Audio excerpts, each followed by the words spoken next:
Irmãos, hoje nós vamos avançar um pouquinho mais no nosso assunto, crescendo a maturidade. Hoje a gente vai ver um estudo específico sobre a justiça de Deus revelada e o mistério também revelado. Nós vamos ler aqui Romanos, capítulo 1, os versículos 16 e 17.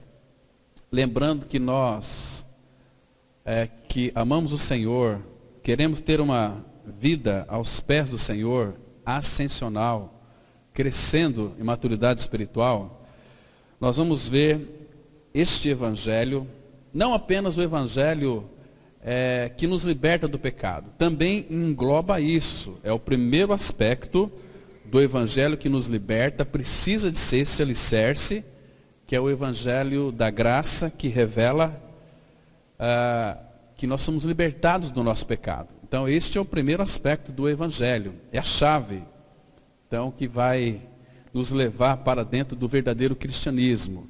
Então, depois, tem a justiça de Deus que se revela neste evangelho. Então, nós vamos ver o evangelho em escadas ascensionais, para nós, então, crescermos no Senhor, para termos um deslumbre muito adequado do que significa a justiça de Deus revelada e o mistério revelado, que é muito importante para o nosso crescimento. Então vamos ler aqui, irmãos, juntos, Romanos 1, 16 e 17, que diz assim a palavra: Pois não me envergonho do evangelho, porque é o poder de Deus para a salvação de todo aquele que crê, primeiro do judeu e também do grego, visto que a justiça de Deus se revela no evangelho de fé em fé, como está escrito: o justo viverá por fé. Vamos orar. Nosso Pai Celestial, nós louvamos e agradecemos o Teu nome por esta oportunidade que nós temos de nos reunirmos como Igreja do Senhor, aos Teus pés, para sermos ministrados pelo Teu Espírito. Abra o nosso entendimento e revela a Tua palavra. Nos dá sabedoria, Pai, para compreender o que Tu dizes na Tua palavra.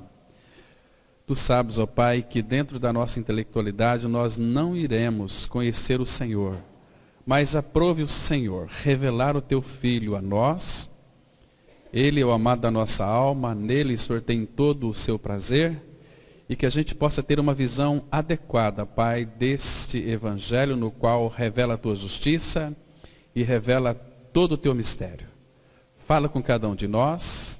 Esteja, Pai, fazendo com que as nossas mentes não se distraiam, que possamos ficar bem atentos, fixar em nossos ouvidos a Tua palavra, porque a Tua palavra é um terreno muito santo, Tua palavra que ela é poderosa, Tua palavra, Pai, que é um martelo que esmiuça a penha, Tua palavra que é fogo, que ela possa queimar em nós todas as impurezas, todas as nossas maneiras de crer de uma forma inadequada.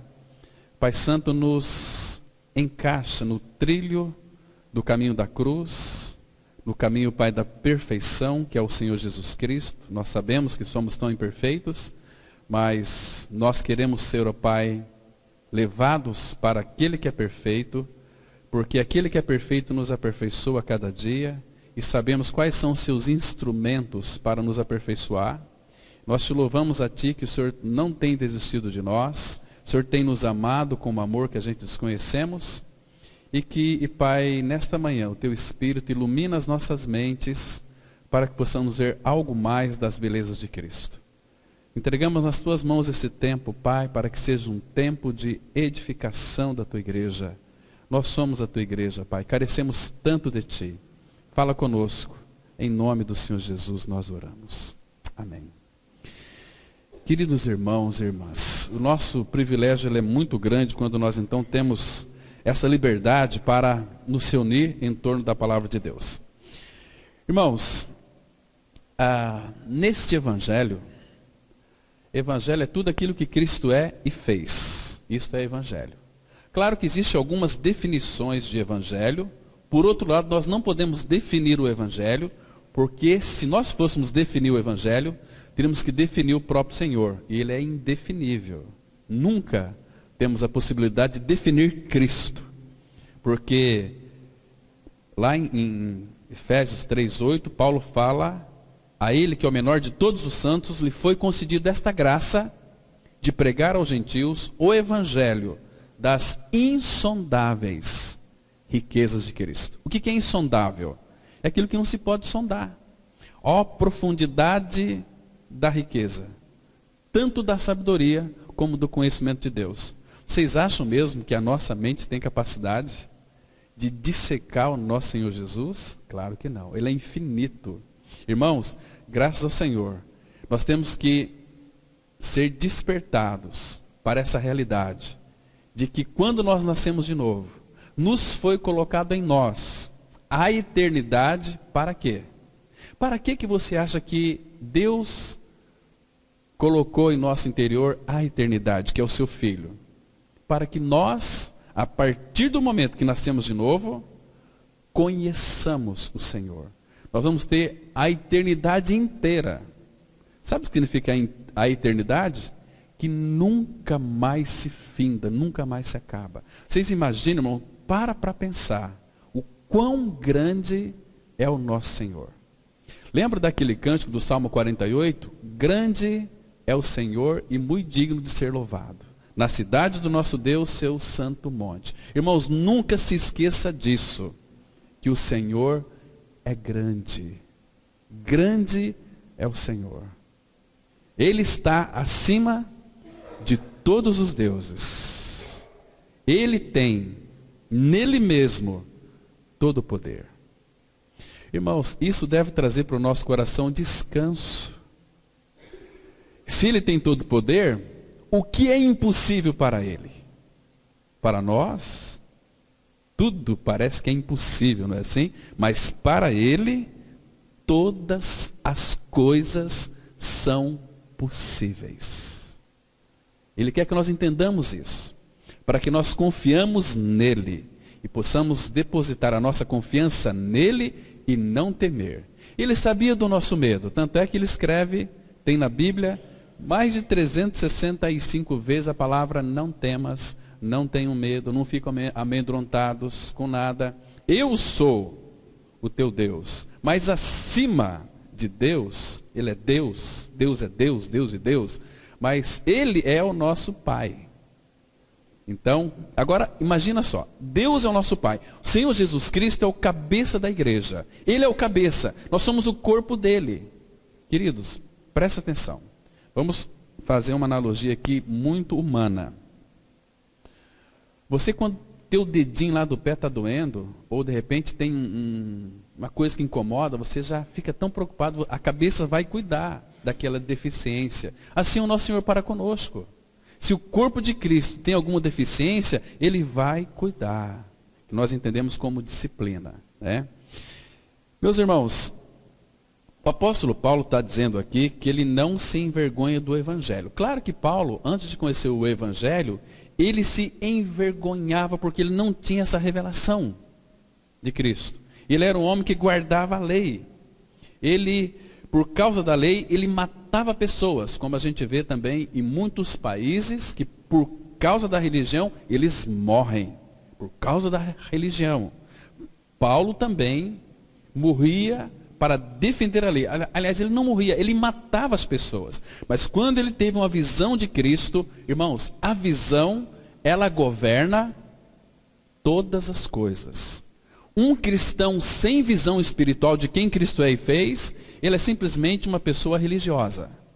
Não tem uma realidade espiritual no seu interior. Não tem vida de Cristo. Tem aquilo que se parece com o cristianismo. Tem uma imitação de cristianismo, de leitura da Bíblia, de frequentar os templos, de uma adoração onde as pessoas se sentem bem. Isso é religião. Levanta a mão, chora, e estamos ali sentindo os arrepios, a presença de Deus. Cuidado com esse tipo de adoração forjada, sem ter uma realidade espiritual de adoração. Onde, para adorarmos o Senhor, temos que criar um ambiente propício, para que então os eflúvios da nossa alma fluam. E aí o que aparece não tem nada do Espírito, é a alma. É a alma que está em evidência. E as pessoas gostam disso. Nós gostamos disso. Estão me compreendendo? Agora, adoração em espírito, irmãos. Assistam depois, nós vamos depois divulgar esse vídeo de ontem que o nosso irmão pregou e que Deus usou de uma forma tão profunda, tão preciosa. Meu coração, eu vim vibrando de Campo Grande para cá. Demorei muito para dormir, porque estava digerindo ainda, e eu conversei com o irmão hoje aqui e falou, olha, eu estou pensando até agora no estudo de ontem, né? Gostoso que é, precioso. Irmãos, é o falar de Deus para nós. E o Pai não vai falar comigo e com você se nós não o desejarmos que Ele fale. Ah, vamos ler a Bíblia por encargo de consciência. Não, eu quero ouvir Deus falar comigo. E Ele quer falar conosco pela sua palavra. É diferente, irmãos. O desejo pelo Senhor, porque Ele é o nosso noivo. Nós não estamos casados com Ele ainda. Nós somos a noiva de Cristo. Esse casamento vai se consumar. Mas, irmãos, falta amor para nós que somos o povo de Deus. E esse amor Ele já depositou no nosso coração. O amor de Deus que é derramado em nosso coração. Para amar o nosso Senhor. Quando nós o amamos, nós vamos desejá-lo.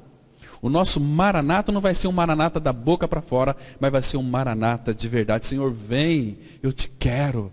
Eu não consigo mais viver essa ausência. Pela fé tu habitas em mim, eu tenho saudade de ti. Como a noiva lá de Cantares. Vem depressa, amado meu, me buscar. Eu preciso de ti. Preciso de verdade. Nós, irmãos, vamos logo contemplar o nosso noivo. Imagina, irmãos, por favor, pare e pense um pouquinho. Não fará muitos dias, nós, cada um de nós aqui, estaremos diante do nosso Rei Jesus. Contemplar, irmãos, aquele que criou todas as coisas. Aquele que lhe viu e me viu antes de nós nascermos. Aquele que morreu numa cruz por mim e por você. E nos fez morrer com Ele, ressuscitar com Ele para ser a nossa vida. Aquele que nós sempre oramos a Ele, no nome dEle. Aquele que nós sabemos que foi Ele quem libertou nós do nosso pecado. Aquele que te ama incondicionalmente. Aquele que você vai poder contemplá-lo com os teus olhos. Claro, você vai ter um corpo glorificado, mas vai poder contemplar o Senhor Jesus. Irmão, seja para pensar nesse encontro. O que você vai dizer para Ele? Qual que vai ter a tua reação ao ver o teu amado Senhor com olhos nus? Porque Isaías fala que os teus olhos verão o Rei na sua glória. Que dia! Você não anseia por esse dia, irmão? Você não tem desejo por esse dia? O teu coração não almeja o Senhor? O teu coração não o busca? O buscar o Senhor é buscar no sentido, estou dizendo aqui, não no sentido de buscar iluminação para contemplar a sua palavra, para ter entendimento espiritual, também, mas buscar o Senhor. Senhor, eu quero que tu venhas nos buscar. Buscar o Senhor é você pedir para Ele vir te buscar. Vir buscar a igreja. Irmãos, nós temos tido esse desejo no nosso coração, para que o Senhor venha. Irmãos, graças ao Senhor, porque estamos vivendo os últimos dias e tudo está se cumprindo. Ah, meus irmãos, a violência tem se multiplicado. Irmãos, compare o dilúvio, o pré-dilúvio. O que reinava? A maldade do coração do homem se multiplicava sobre a face da terra. A violência aumentava dia após dia. Irmãos, e Jesus disse assim: assim como foi nos dias de Noé, será também na vinda do Filho do Homem. Irmãos, então pega aqueles indícios que antecediam o dilúvio e pega hoje os indícios que antecedem a volta de Cristo. Veja como é que está. Irmãos, está terrível para o mundo. Mas para nós, filhos de Deus em Cristo Jesus, não é tempo de tristeza. É tempo de nós nos alegrarmos, porque o cerco está se fechando. Tudo está se cumprindo, irmãos. Então, a medida da iniquidade está chegando na tampa. Já está quase caindo fora. Então, Deus não suporta mais a iniquidade, irmãos. Ele vai vir buscar a sua igreja. Por quê? Porque Ele abreviou os dias. Ele até abreviou. Porque se Ele não se abrevia aqueles dias, talvez muitos de nós iriam se corromper com o mundo. Ah, irmãos, como nós precisamos ter um coração totalmente conquistado pelo nosso Senhor. Senhor, com conquista o meu coração. Conquista-me, porque o mundo está aí, fazendo de tudo para me levar, para me conquistar. E o mundo tem as suas cores lindas, bonitas, suas modas, seus modismos, seus pensamentos, o seu aeon, não o cosmo. Depois a gente vai ver aqui esse aspecto com mais intensidade. Mas, irmãos, evangelho, não me envergonho, porque é o poder de Deus para a salvação de todo aquele que crê.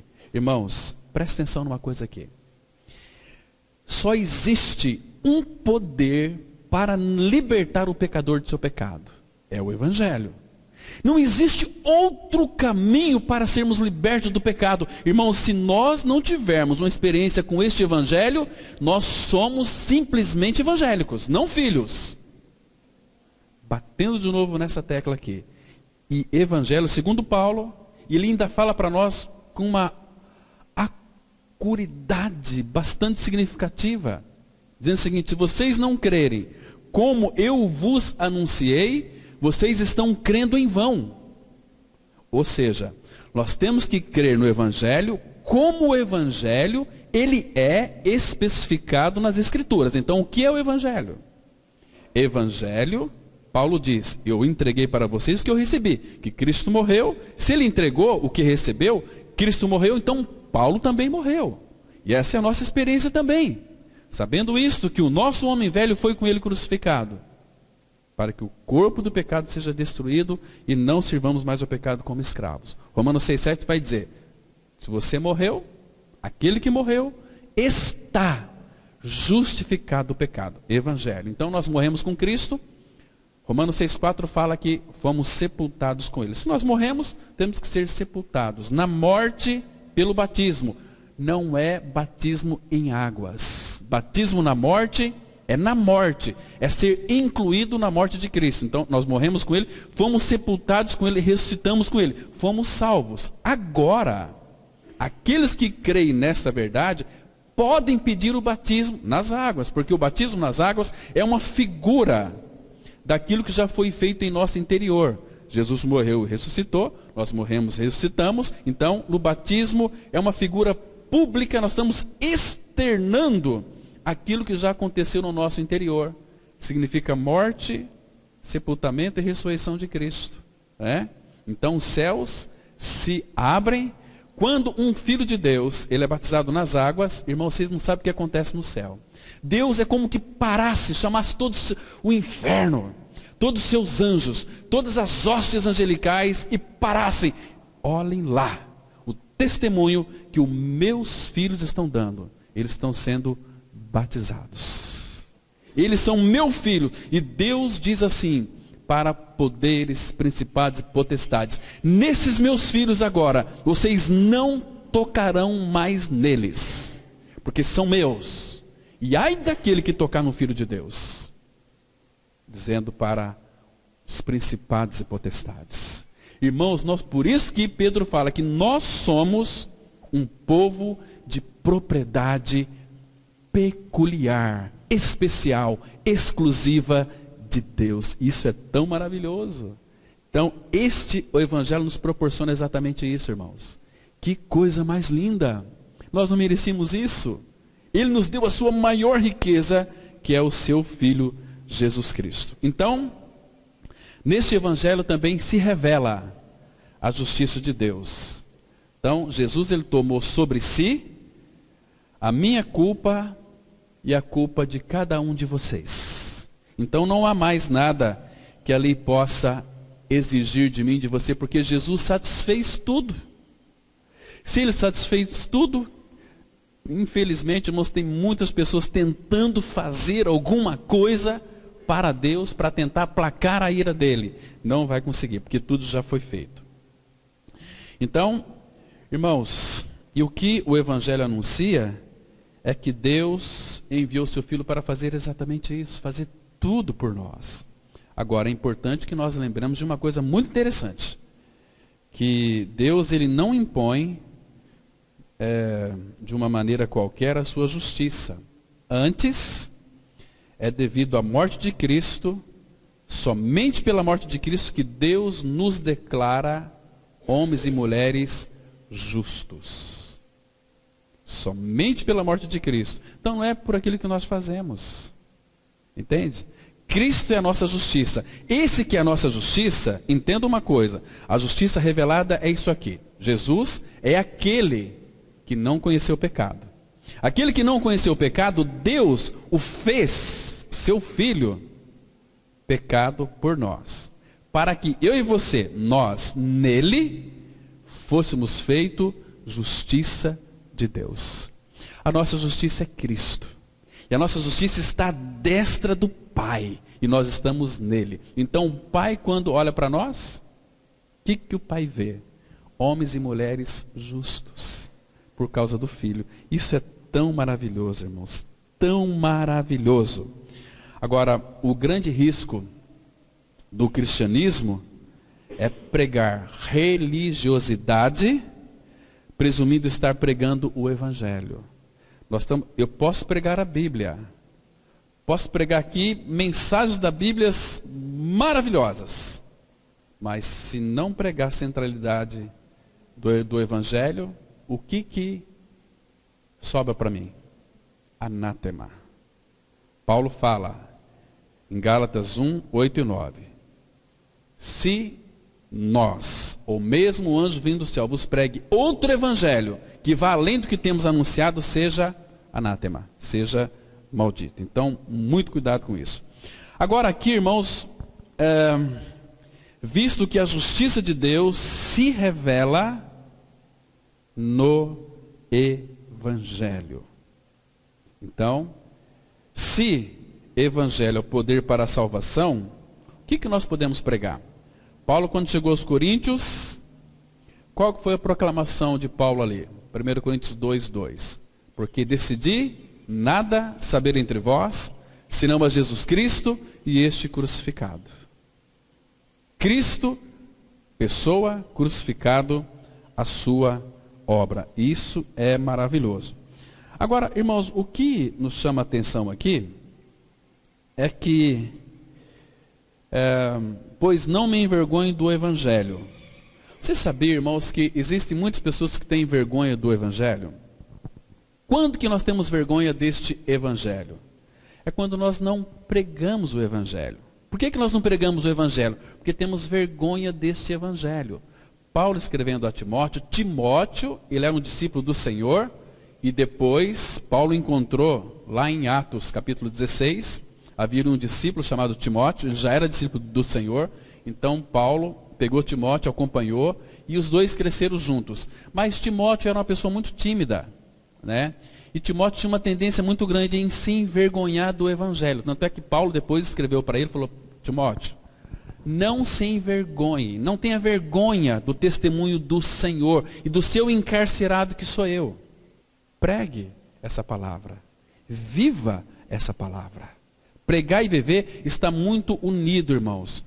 Confissão com vida, elas têm que estar em harmonia. Não adianta nós ter nos lábios que conhecemos a verdade, se a nossa vida não condiz com a nossa profissão, com a nossa verbalização.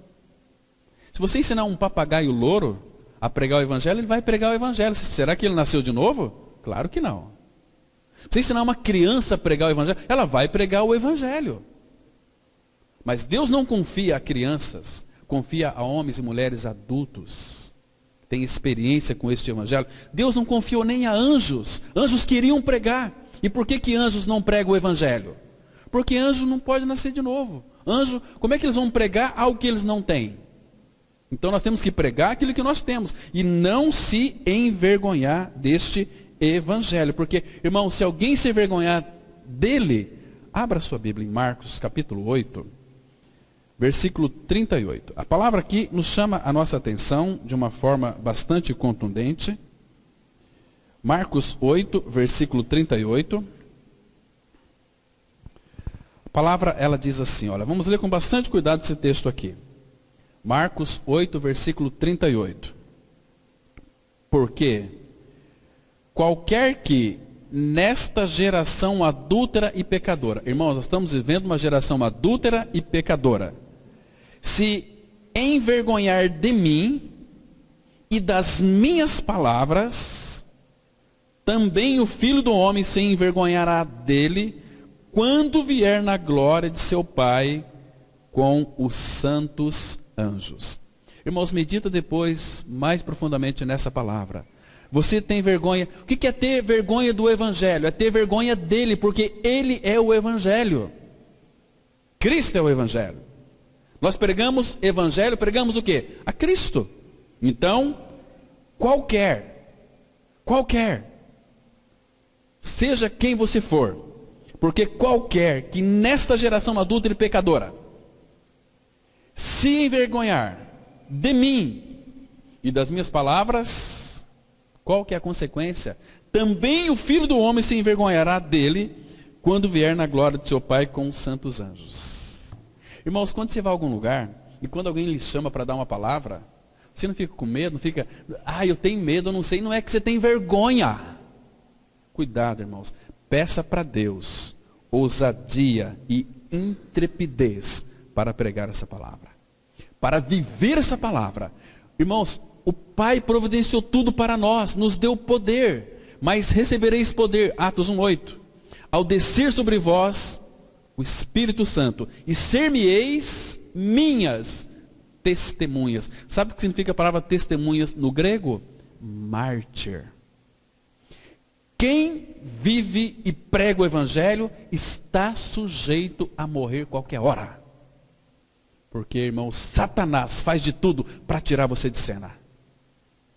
Vocês estão me compreendendo, irmãos? Isso é muito sério. Evangelho não é brincadeira. Nós temos um Deus sério, que enviou o seu Filho para morrer numa cruz seriamente, para nos libertar seriamente do pecado, para vivermos uma vida de testemunho.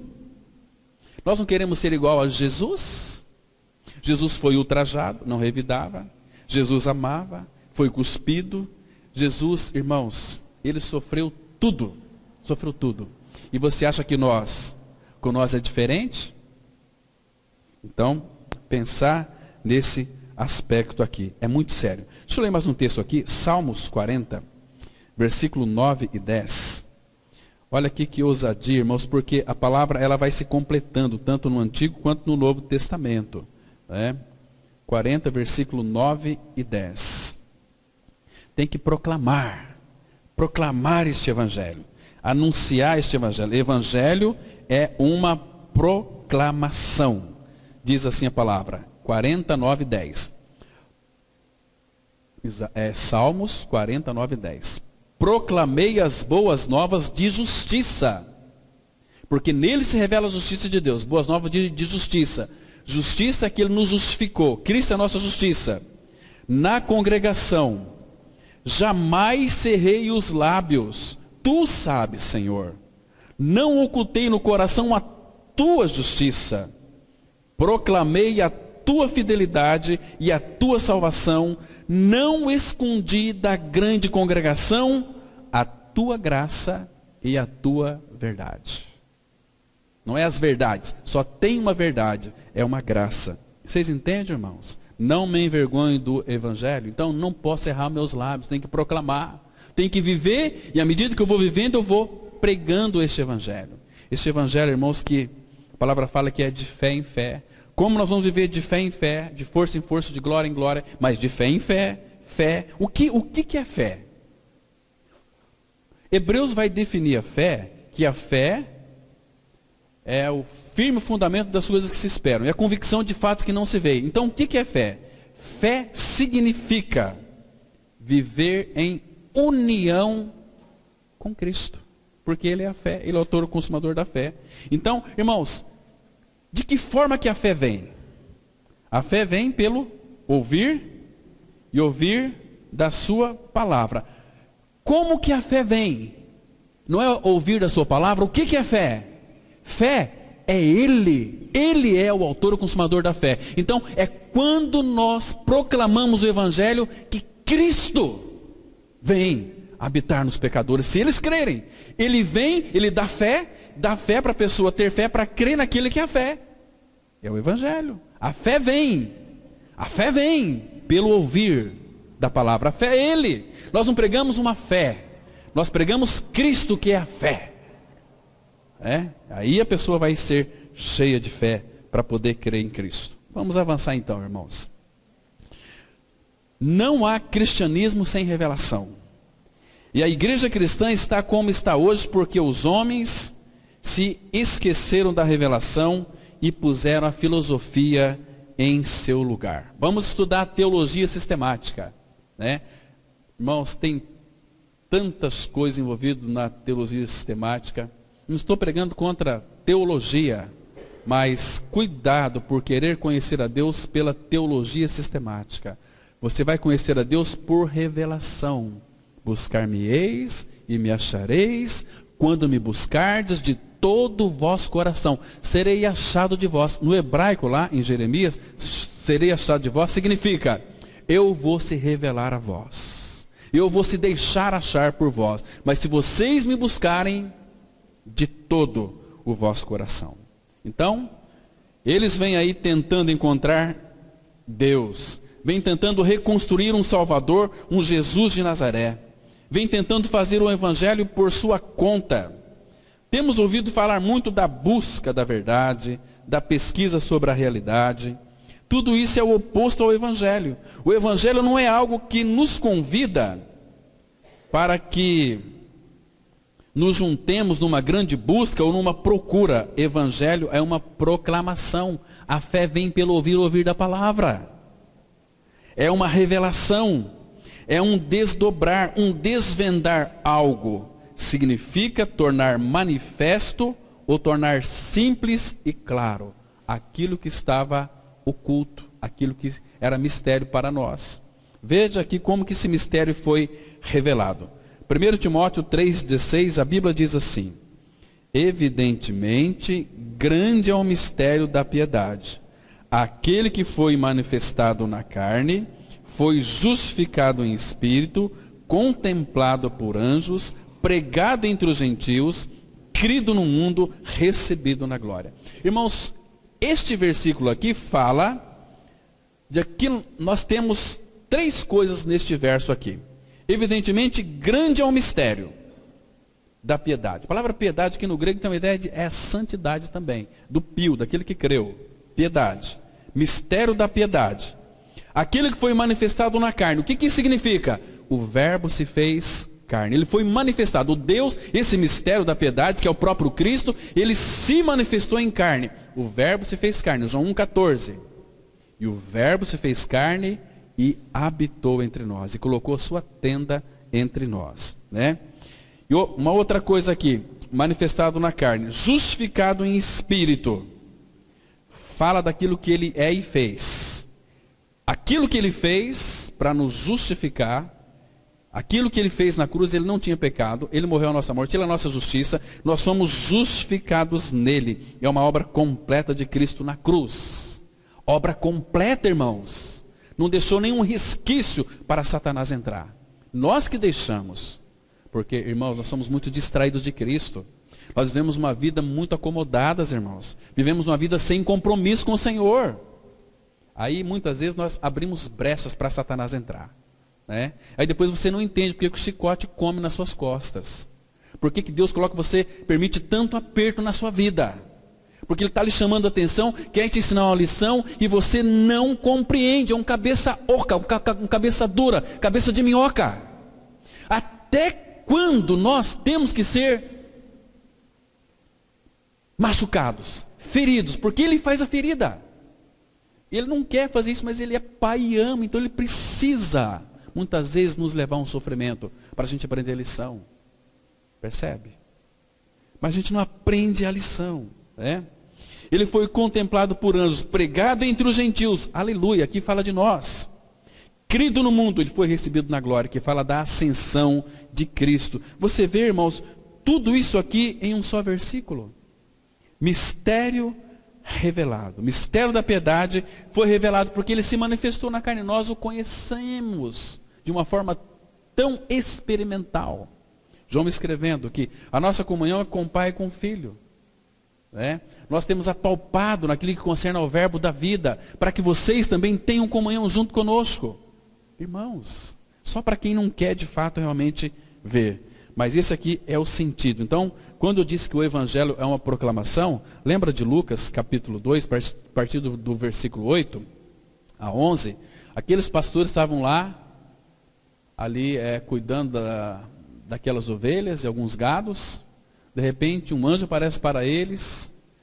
Olha, eu vim trazer para vocês boas novas. Por isso que Evangelho não é nós buscando a Deus. Evangelho é Deus nos buscando pelo Evangelho. Evangelho é uma proclamação, não é uma busca nossa. Eis que vos trago nova, que é para todo o povo. Essas boas novas é de grande alegria. É que vos nasceu hoje na cidade de Davi, o Senhor, que é o Cristo. Boas novas de grande alegria, do tamanho dele. Entende, irmãos? Isso é tão precioso. Vamos avançar. Este evangelho, para muitos, ainda não foi manifestado ou revelado. A palavra manifestado e revelado no grego é a mesma palavra. Mas para nós está aberto. É um segredo revelado. Não é mais mistério. O mistério foi revelado. Foi exposto clara e diretamente. Este evangelho será revelado para os futuros filhos de Deus. O que eu quis dizer com isso? É que tem muitos ainda que são pecadores, que não creram ainda, mas vai ser revelado para eles. Para eles está oculto ainda esse evangelho. O mistério foi revelado, foi exposto claro e diretamente. Por quê? Porque Deus quis. E por isso ele foi revelado a nós. Porque se Deus não quisesse, irmão, você acha que você ia compreender este evangelho? Sendo que pela sabedoria humana, ninguém conhece a Deus. É por revelação. Mas se Deus não quisesse que fosse revelado, jamais saberíamos o que é o evangelho genuíno. Vamos ler Colossenses 1, 26 e 27. O mistério que estivera oculto dos séculos e das gerações, agora, todavia, se manifestou aos seus santos, aos quais Deus quis dar a conhecer qual seja a riqueza da glória deste mistério entre os gentios, isto é, Cristo em vós, a esperança da glória. Qual que é este mistério revelado, irmãos? É Cristo, Cristo em vós. Agora, por que ele foi revelado a nós? Porque, olha o versículo 27, aos quais Deus quis dar a conhecer. Ele que quis, se ele quis, então ele revelou para nós. E se ele não revela, nós nunca iríamos saber. Nós iríamos ficar ignorantes, né? Da palavra. Com a Bíblia na mão, pregando Bíblia, e fazendo propósito com Deus, e fazendo campanhas de oração, e fazendo isso, fazendo aquilo. Queridos, nada disso tem na Bíblia. Ontem estava conversando com um casal, e minha irmã veio falar para mim o seguinte: sabe que eu ouvi tantas coisas esquisitas no meio dessas igrejas, a ponto de chegar um dia, um pastor falou para um membro lá, dizendo o seguinte: olha, quando Jesus voltar, ele vai perguntar para você o seguinte: olha, você estava na igreja? Não, então você não vai. Você estava, meu Deus do céu, mas tantos absurdos em nome de Jesus, que é terrível. Misericórdia, misericórdia, irmãos. O povo de Deus está ficando louco. Hoje à noite nós vamos tratar a loucura dos homens e a loucura de Deus. A gente vai ver que quem são os loucos somos nós. E Deus, na loucura dele, é mais sábio do que nós. Ou nós aprendemos, ou então misericórdia. Então, irmãos, esse mistério aqui, o que significa a palavra mistério? Aqui no grego. O mistério que estivera oculto. Mistério é um segredo. É um segredo. Se é um segredo, agora, queridos, onde estava este segredo? Com o Pai, no coração do Pai. Este segredo, qual que era o segredo do Pai? Era Cristo, era o Filho, né? Agora, esse segredo vai ser revelado para quem? Foi revelado para nós. Agora, o Pai quer revelar mais desse segredo a nós. Agora, de que maneira? Se você ler depois, irmãos, Salmos 25:14 fala que o segredo ou a intimidade do Senhor é para os seus íntimos. É para aqueles que têm intimidade com Ele. Ele vai revelar, Ele vai falar de uma forma tão gostosa no coração, de uma forma tão maravilhosa. Mas se você não tiver intimidade com Ele, você vai ser conduzido pela cabeça dos outros. De pastores, de líderes que às vezes não têm uma revelação adequada da palavra. E você vai achar que é de Deus. Misericórdia.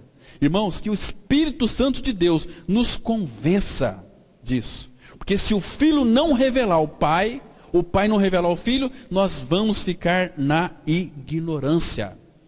Mateus 13:11, a palavra fala assim: mas a vós outros foi dado a revelação do mistério. Sobre ali a parábola do semeador. A semente é a palavra. Aqueles fariseus, eles não queriam. Eles achavam as parábolas muito interessantes, mas os discípulos, que eram íntimos de Jesus, Senhor, explica-nos a parábola. Tem que haver uma explicação, para haver uma séria compreensão. Senão vão ficar crentes aí totalmente ignorantes. Irmãos, este evangelho significa Deus conosco. Deus conosco, né? Agora, por que este evangelho é um mistério, irmãos? Por que ele é um mistério? Porque, óbvio, ele veio do coração de Deus, que é 3 vezes santo. E esse mistério, irmãos, estava no coração do nosso Pai Celestial, né? Agora, esse mistério é Cristo. O Pai tinha esse mistério no seu coração. Onde é que estava esse mistério? No coração do Pai. Onde está o Filho de Deus? No coração do Pai. Agora, onde eu e você nós estamos? Se nós estamos em Cristo, nós também estamos no coração do Pai. Mas se nós não estivermos em Cristo, você pode estar na religião A, ou B, ou C, ou D, seja lá que religião que for. Eu sou membro lá da Palavra da Cruz. Meu irmão, para com isso. Você não é membro da Palavra da Cruz. Se você for membro da Palavra da Cruz, dessa denominação aqui, você vai para o inferno. Você é membro do corpo de Cristo. Cristo é o cabeça da igreja. Deus não tem compromisso com nomenclatura. Porque nomenclatura nos torna arrogantes, porque nós achamos que somos mais especiais do que outras pessoas. E nós não somos. Nós somos membros do corpo de Cristo. Somos especiais porque pertencemos a Cristo. Estamos unidos a Cristo, ao cabeça. Somos o corpo de Cristo, a vida da igreja. Isso é a igreja pura. Agora, quando tem denominação no meio, cuidado com isso. Não, é que a minha igreja tem uma doutrina.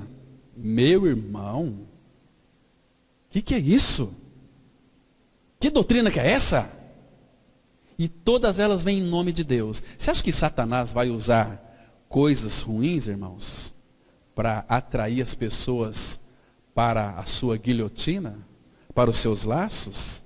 Ele vai usar pessoas boas, vai usar pessoas, engravatadas, falando em nome de Deus, pregando a Bíblia com seriedade, com boas intenções. Sinceridade não basta, é preciso renascer. Conheço muitas pessoas, amigos meus, pastores sérios, entendidos de Bíblia, mas não têm a revelação do Evangelho. Quando vamos tratar do Evangelho, não, isso aí é um problema muito sério. Domingo passado, pregando numa comunidade, que monte de gente veio falar conosco sobre essa questão, pastor. Eu quero explicar, me explica mais sobre isso que eu preciso. Eu quero esses textos que foram citados aqui, eu não trouxe caneta, e isso me falou muito comigo. As pessoas estão morrendo de sede da palavra, irmãos. E o que tem sido dado é palha. É palha. Tem que ser numa comunidade onde eu me sinta bem. Cuidado com isso, porque você está fazendo um culto antropocêntrico. O que é um culto antropocêntrico? É voltado para o homem. As adorações, agora eu adoro porque eu me sinto bem. Cuidado com isso. Isso é antropocentrismo. A verdadeira adoração é lá no seu quarto. Ninguém vê, você e o Pai. Você adora a Deus ali no seu quarto? Se você não adora ali, você vai procurar meios, modos, modismos de adoração, como fizeram o bezerro de ouro lá. Moisés subiu no monte, estava em intimidade com o Pai. Então, e cadê Arão? Toma aqui as argolas, os anéis, faz aí para nós um Deus. e fizeram ali um bezerro de ouro e começaram a festejar, adorando e bebendo. É o nosso Deus que nos tirou do Egito. Misericórdia, irmãos. Nosso coração é assim. Ele tem uma tendência de sair da centralidade de Cristo. E quando Moisés desceu, Deus disse: Moisés, desce lá que o povo lá, o teu povo, se corromperam. Arão, o que você fez? Eles me deram os anéis, brincos de ouro, eu joguei no fogo e saiu uma mágica, um bezerro de ouro. Mentira, porque todo bezerro de ouro tem que ter uma forma. Então derreteram o ouro, colocaram numa forma, ali de um bezerro, e encheram o bezerro, aquela forma de ouro, e depois tiraram a forma e ficou o bezerro de ouro. Assim são as adorações hoje. Tem que ser uma adoração assim, das formas. Não, irmãos, nós não sabemos o que é adoração. Adorar a Deus em espírito e em verdade. Precisamos sim adorar a Deus, inclusive nos louvores, com as canções adequadas, que expressa a confissão do coração. Tem gente que nem louva, só canta. Aleluia, glória a Deus. Esse louvor eu não gosto. Não é para nós. Nós estamos aqui para louvar o Senhor, para adorar o Senhor, irmãos.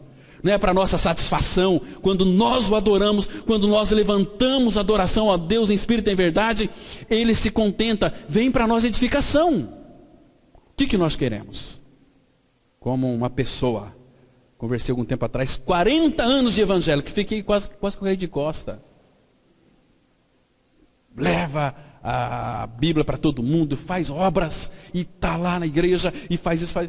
Pastor Cláudio, eu não tenho certeza da minha salvação, faz 40 anos que eu sou evangélica. Misericórdia, o que está fazendo então? O que você está aprendendo? Comecei a pregar o evangelho, não, isso eu não quero para mim não. Não tem revelação, entende? Porque é muito simples a graça, mas as pessoas não querem. Para nós cristãos que morremos e ressuscitamos com o Senhor, Deus desvendou o mistério. Não tem mistério mais. Esse mistério é Cristo. Esse mistério é a autorrevelação de Deus em Cristo. Tudo mais que pode ser chamado de mistério não passa de enganação, porque só o Senhor diz que Ele era o caminho, a verdade e a vida. Só Ele. Deus nos rasgou o véu, Ele desvendou o mistério da sua vontade. O propósito do Pai é revelar o seu mistério a todos nós, seu povo. Olha que texto lindo, Efésios 1:9. Desvendando-nos o mistério da sua vontade, segundo o seu beneplácito que propusera em Cristo. Irmãos, preste atenção aqui. Lembra aquela oração do salmista no Salmo 119, versículo 18, que fala assim: desvenda os meus olhos para que eu contemple as maravilhas da tua lei. Ou seja, em outras palavras, o que é desvendar? É tirar as vendas. Senhor, tira as escamas dos meus olhos para que eu possa contemplar. A palavra contemplar é meditar na tua palavra, meditar na tua lei, refletir na tua lei. Irmãos, temos hoje um povo que se diz cristãos, que durante a semana nem lê Bíblia, nem pega na Bíblia. Não tem prazer na palavra. Nós tratamos agora quinta-feira sobre o terceiro encontro de casais. É possível, é da vontade do Pai que seus filhos sejam prósperos? É, e nós mostramos o caminho. No próximo encontro agora em agosto, nós vamos dar a receita da prosperidade, mas segundo a Bíblia. Irmãos, você vai perceber, você vai se chegar num ponto dizendo o seguinte: olha, Senhor, eu não quero ter prosperidade material, eu quero o Senhor. Agora, se você quiser ter prosperidade financeira, Deus vai lhe dar, mas segundo a palavra dele. Mas o que ele aponta para seguir esse caminho, você não aguenta, você não consegue. Consegue pela graça, mas tem um outro meio de conseguir, que é você se envolvendo com Cristo, aí quanto mais Cristo é formado em você, mais riquezas você vai ter, e as riquezas não vai lhe corromper, né? Porque você tem o tudo, reconhece quem é o tudo. Por isso que naquela oração de Asaf, Provérbios 30, ele pediu para o Senhor, fez a seguinte oração: Senhor, duas coisas eu te peço e não mas negue antes que eu morra. Afasta de mim a mentira e a falsidade. Não me des nem a pobreza nem a riqueza. Porque se o Senhor me dá riqueza, eu vou me corromper. E se o Senhor me dá pobreza, eu vou roubar e vou envergonhar o seu nome. Então me dá uma vida equilibrada. Irmãos, o que falta para nós, irmãos? Apesar das dificuldades, você tem passado fome na sua casa? Irmãos, na igreja, no corpo de Cristo, ninguém passa necessidade. Se passar necessidade, não é a igreja de Cristo. Como é que Deus vai abençoar o irmão lá? A igreja move os nossos corações, a gente vai contribuir, porque a necessidade do irmão tem que ser a nossa necessidade. Estão me compreendendo? Isso é o corpo de Cristo. O sofrimento do irmão é o nosso sofrimento, porque ele faz parte do corpo. Como, irmãos, você vai dormir na sua casa, mas imagina só, você sabe aqui que o Léo, o nosso irmão Léo, né?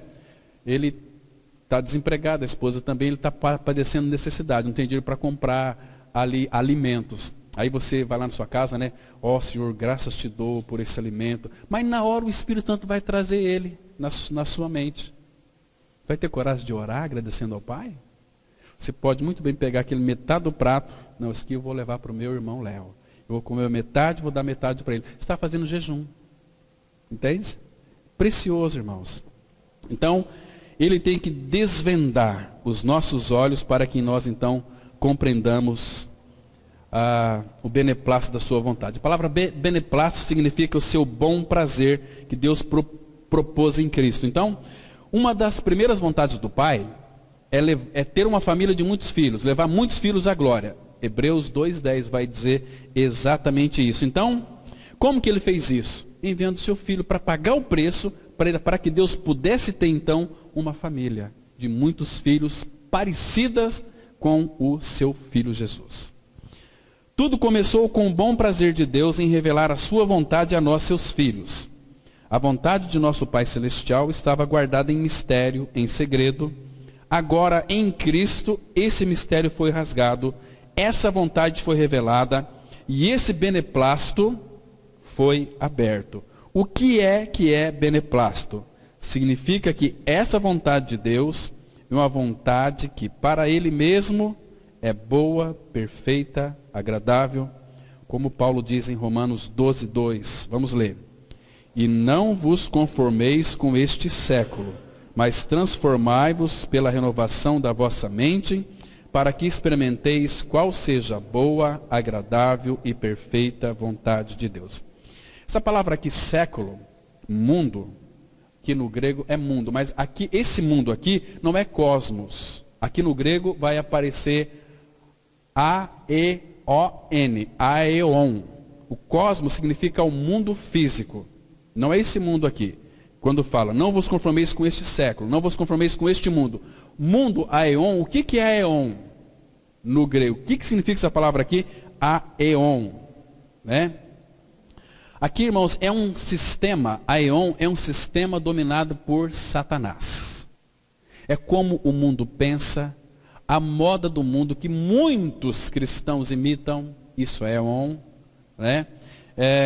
O que mais? Tudo aquilo que te envolve nesse sistema mundano que não é o Senhor, é a aeon, é o mundo. Então, não se conforme, não tome a forma deste aeon, deste mundo. Não do mundo cosmo. O mundo cosmo, Deus fez tudo, criou todas as coisas também para o nosso aprazimento. Então, aeon é os pensamentos do mundo, é a maneira das pessoas agirem. Tem muitas modas, né, que as pessoas pegam do sistema. Ah, não, gosto de ver aquelas novelas porque ali tem aquele vestidão. Isso tomar a forma do mundo. Tomar a forma do mundo. Você está imitando o mundo, está amando o mundo. Tiago 4:4, a palavra fala assim, infiéis, ou adúlteros, ou adúlteras. Vocês não sabem que a amizade do mundo é inimiga de Deus? Todo aquele que quiser ser amigo do mundo, constitui-se inimigos de Deus. 1 João 2:14-17 fala assim, não ameis o mundo, nem as coisas que há no mundo. Se alguém amar o mundo, o amor do Pai não está nele. Então, irmãos, qual que é o remédio para o mundo? Paulo escrevendo aos Gálatas, capítulo 6:14, ele diz assim, o mundo está crucificado para mim e eu para o mundo. Então, se eu estou morto para o mundo está para mim, então não tem mais nada a ver com este mundo, né? Nós pegamos as coisas deste mundo cosmo, como comida, bebida e vestimenta. Precisamos disso. o Senhor nos dá. Mas, irmãos, o pensamento do mundo nós não compactuamos. Você já parou para pensar que nesses programas de televisão, quem que vai dar suas opiniões sobre os homossexuais? Quem que vai dar suas opiniões sobre a guerra que está acontecendo lá em determinados países? Quem que vai dar opinião sobre educação de crianças? É o Senhor pela palavra? É algum cristão que vai lá? Não, são aqueles atores, né? Aliás, são os atormentados que vão lá dar opinião. E todo mundo, ai, você viu que aquele fulano falou? Ai, aquela moça, ela é uma atriz da novela, então ela falou sobre como se deve educar uma criança. Tem muita gente besta aí que pega esses conselhos para si e fica aí, nós temos a palavra de Deus, irmãos. O nosso norte é a verdade. Não podemos compactuar com o mundo. Este mundo está apodrecendo a cada dia que passa. Esse mundo já está julgado pelo Senhor. Esse mundo é trevas. Vai perecer. Né? Misericórdia. Então não vos conformeis com este mundo. Não tome a forma deste mundo. Não seja um bolo formado de cabeça quadrada com este mundo. Tenha sua mente renovada. Se a nossa mente é renovada, nós vamos experimentar qual seja a boa, agradável e perfeita vontade de Deus. Quando nascemos de novo, nós então vimos algo que nós nunca tínhamos visto antes. Na verdade, não vimos algo, nós vimos alguém, a pessoa do nosso Senhor, e nele nós começamos então a ver claramente qual era a vontade de Deus. Precisamos buscar aos pés do Senhor revelação e entendimento espiritual.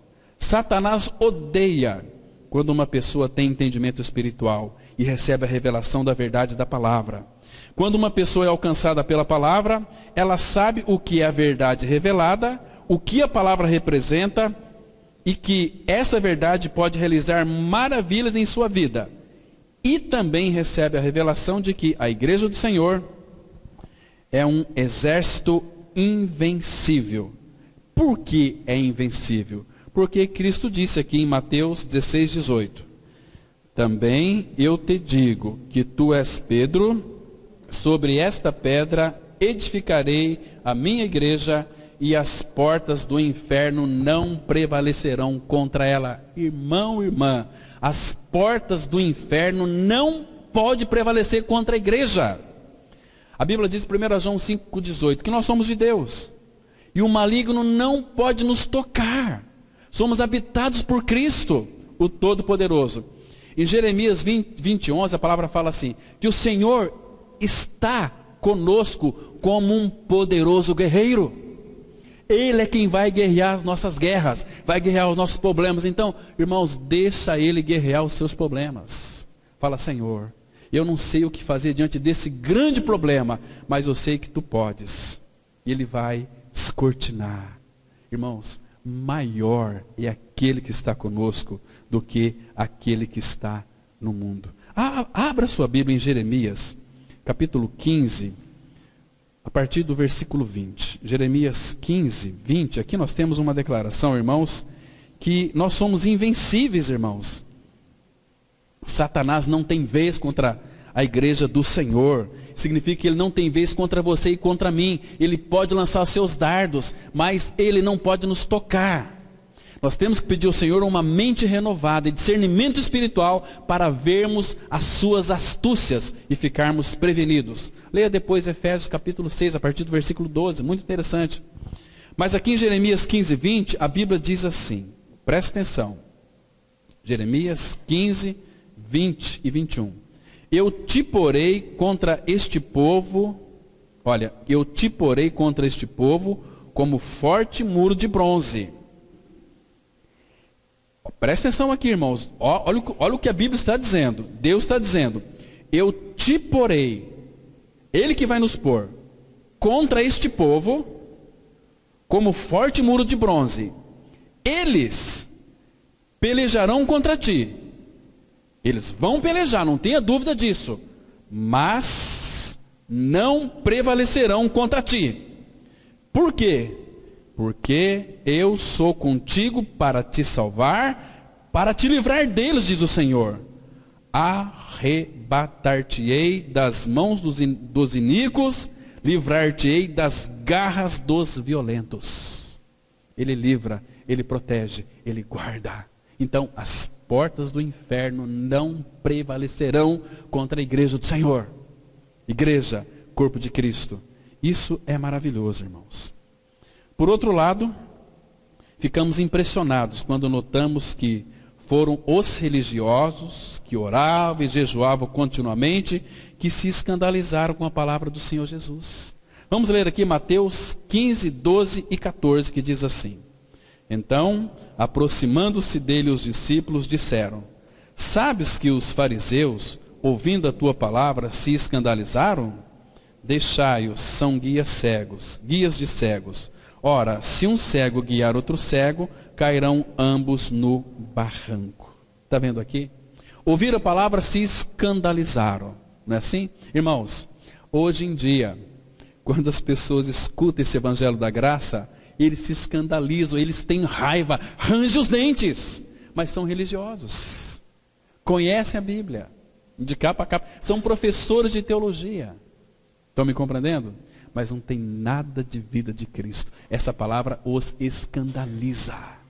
Os escandaliza, né? Então, eles não querem a palavra de Deus. Jeremias 13:10, ele vai dizer o seguinte: Este povo maligno, que se recusa a ouvir as minhas palavras. Quem recusa ouvir a palavra dele, é um povo que é de fato maligno. Então, irmãos, o que o Senhor faz com os filhos de Deus? Para que os filhos de Deus ouçam a palavra dele? Começa a nos machucar. Quando nós não temos interesse. Se nós somos filhos de Deus e vivemos uma vida distraído dele, ele vai te ferir. Esse ferimento dele aqui, ele fez a ferida, depois ele vai ligar. É para nos chamar a nossa atenção. São muitos textos. Deixa eu citar um para vocês aqui. Abra lá em Isaías capítulo 9. Isaías capítulo 9. Aqui nós vamos verificar que o Senhor, ele nos chama a nossa atenção. Ele vai usar a sua maneira de nos ferir, para que então nós ouçamos a sua voz. Isaías 9, vamos ler aqui a partir do versículo 13. Diz assim a palavra. Tudo isso é para nós voltarmos para ele. A palavra fala assim, Isaías 9, 13.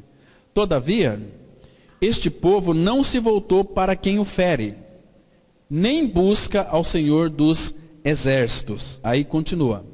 Pelo que o Senhor corta de Israel a cabeça e a cauda, a palma e o junco no mesmo dia. O ancião, o homem de respeito, é a cabeça. O profeta que ensina a mentira é a cauda. Porque os guias deste povo são enganadores e os que por eles são dirigidos são devorados. Então, muito cuidado. Mas o Filho de Deus, se estiver, irmãos, num sistema religioso, o pai vai ferir, o pai vai frustrar essas pessoas, como tem aqui alguns irmãos que só conheceram a palavra depois que se frustraram, foram muito machucados com a religião. Por quê? Porque o pai fere, o pai machuca, o pai dá um cutucão ali, o pai leva você no fundo do poço, para você falar: Senhor, tem misericórdia de mim. Aí ele manda lá um irmãozinho para poder te ajudar, para pregar a palavra. Aí você ganha Cristo. Fala: puxa vida, quanto tempo fiquei enganado, né? E achava que eu estava certo. Vamos avançar um pouquinho mais. Quando uma pessoa recebe em sua alma a revelação de Deus, se converte num cristão completamente diferente dos demais. Pois o verdadeiro cristão não conhece as coisas de Deus por conjecturas nem por imaginação, mas por uma convicção que lhe vem de uma maneira inexplicável, a qual produz na sua vida um genuíno convencimento que lhe permite estar seguro de ter recebido a verdade de Deus. Essa também foi a experiência do apóstolo Paulo. Gálatas 1,12, que diz assim: Porque eu não o recebi, nem o aprendi de homem algum, mas mediante a revelação de Jesus Cristo. Para você conhecer toda essa revelação, você tem que ler Atos a partir do capítulo 9. Você vai ver como é que o Senhor se revelou a Paulo, e depois leia as suas cartas, né? O próprio Gálatas, você vai perceber ali que o Senhor se revelando a ele, que ele entendeu toda a revelação do Antigo Testamento a partir de Cristo, porque Paulo conhecia a lei guardava a lei, praticava a lei, mas ele era um homem que cobiçava. Eu não teria conhecido a cobiça se a lei não tivesse dito, não cobiçarás. Então, uma pessoa que conhece a Bíblia sem a revelação, ele é um fariseu, é um religioso. Mas quando você tem um encontro com o Senhor Jesus, e todo encontro com Cristo é um encontro que o transforma, você vai ter uma visão linda da palavra. Você vai amar a palavra, você vai amar o Senhor, você vai amar os irmãos. Aí sim é um cristianismo verdadeiro. Você pertence à igreja de Cristo, à igreja verdadeira. Não é mais guiado pela cabeça dos outros. É por isso que, se não tivermos uma revelação clara, adequada da pessoa de Cristo em nós, simplesmente seremos bons religiosos e nada mais que isso. Nós não podemos ficar distraídos com outra coisa senão com a palavra de Deus. Por quê? O Senhor irá falar conosco por meio dela. Portanto, a chave hoje é revelação. Não é pelo fato de pedirmos a Deus para nos dar alguma coisa que Ele, por conseguinte, o fará para nós. De modo nenhum. O que poderia nos dar, Ele já nos deu e já está em nós. O que precisamos pedir a Deus é que nos dê o espírito de sabedoria e de revelação para podermos ver, pois vendo, experimentamos. Peça isso ao Senhor, como Paulo orou aqui aos Efésios. Vamos ler o último texto que diz assim, Efésios 1, versículo 17. O Deus de nosso Senhor Jesus Cristo, o Pai da glória, vos conceda espírito de sabedoria e de revelação no pleno conhecimento dele. Presta atenção, que é espírito de sabedoria e de revelação para nada mais, nada menos de que conhecer Cristo plenamente. Irmãos, o que nós, cristãos, precisamos conhecer é Cristo, é Cristo, é Cristo, é Cristo, é Cristo, é Cristo. Mais nada. Ele é suficiente. Amém. Vamos orar. Pai, que precioso privilégio, Pai, é podermos aprender dele. Ele é aquele que é manso e humilde de coração. E nos exorta que aprendamos dele. Porque ele é o nosso amado, a nossa alma. Foi ele que veio, Pai, a este mundo em carne para nos buscar. E hoje nós estamos nele, porque ele fez uma obra completa e perfeita na cruz. Uma obra que não precisa de retoques. Oh, Pai, hoje eu sei que pelo teu Espírito, tu estás trabalhando na edificação do teu povo. Sabemos, ó Pai, que tu tens os teus remanescentes. São um povo separado para o Senhor, para te amar, para te adorar em espírito e em verdade, para viver uma vida, Pai, de santidade nessa terra, neste mundo corrupto, adúlteros e de pecadores. Ó Pai, obrigado porque nós somos sal da terra e luz do mundo, porque nós temos esta luz que é o nosso próprio Senhor, e que Ele venha brilhar em nós, para que o mundo possa ver em nós esta luz e contemplar as nossas boas obras e glorificar a Ti que está nos céus. Ó Pai, nos leva ao caminho da maturidade. Forma o Teu Filho em nós, ó Pai, e nos dê sabedoria e revelação para conhecer o Teu Filho plenamente. Em nome do Senhor Jesus nós oramos. Amém.